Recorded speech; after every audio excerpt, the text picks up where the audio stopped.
Hi, John. I'm with John McNally, who's the CEO of 20Cube. Hi, John. Thanks for coming along tonight. Oh, thank you very much. It's an exciting event and glad to be here. Oh, I'm delighted you came. So tell us about 20Cube. I'd love to show the viewers and the ATLC. Yeah, so look, 20Cube evolved out of a company called OBM International Trade Services. We started in 1987, predominantly as a customs broker, but then we morphed into freight forwarding, and then we got into warehousing distribution and created a global footprint.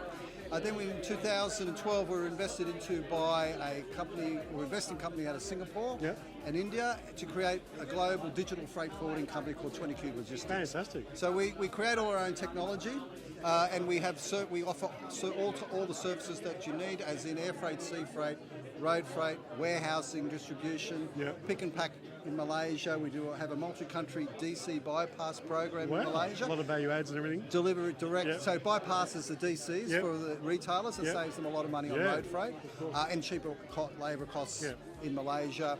And gets their product to them a lot quicker. Wow, and you're utilising free trade zones like those type of things as well? Yes, so we're in Hong Kong as well, so we have a different, that's about sort of business to customer pick, so more your e-commerce picking that we do out of Hong Kong. And Malaysia is more business to business style of things. Sure. So it sounds like you cover a couple of different industry sectors. Are there any sort of core ones that 20Cube look after? So we have a very good spread of customer base. As a business sense, it's good to have a good spread because industry is up and down. But what we focus on to a degree is retail.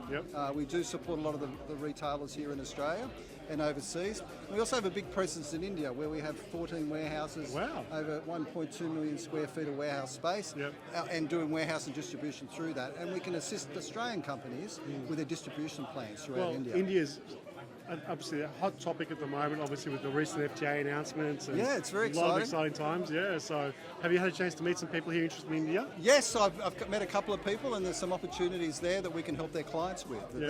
They're of businesses that allow introductions into India, and then we've got facilities that can dovetail into that. And then through this event, we can be able to service the members a lot better, or give them more options. In that regard. Fantastic. Well, that's what ATLC is all about, John. So I'm really grateful that you're here, because people want to know who they can turn to with those sort of strengths. And look, it is a personalised service. Even though we're a mid-sized global freight forwarding company, but you get a dedicated customer service person that will help your process all the way through, from pick-up to delivery. One thing I'm really curious, and I'd love to explain this to the viewers, a digital forwarder, how do you define a digital forwarder versus a traditional forwarder? Well, a traditional forwarder still works sort of on spreadsheets and documentation.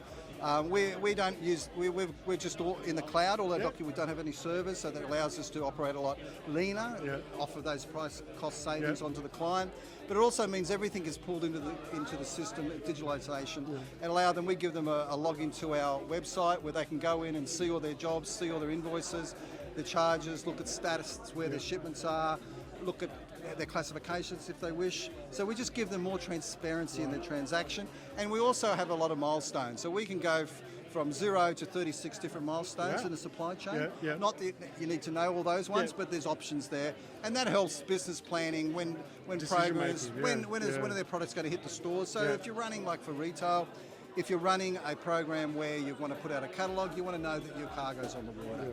And so it gives the buyers, those you might have 12 buyers in the company, they're not having to go to the inside logistic person to find it. They can look up, they get a password, they can go in there and find out where their cargo is. Fantastic. Yeah, so it's a great system. No, I love it. And it's the way of the future. People want to be able to literally, at their fingertips, find out what's going on, more so than ever now with all the supply chain disruptions. Look, it's probably the most difficult. I've been doing this since 1978, and I can tell you that last year was the most difficult year. Should be getting easier with all this technology. You'd think so. But it's not, because there's so many things change so much. You can't trust the supply chain like you used to. It used to be a bus timetable. You pick up on a Monday, you deliver, arrives on a Wednesday, but not anymore.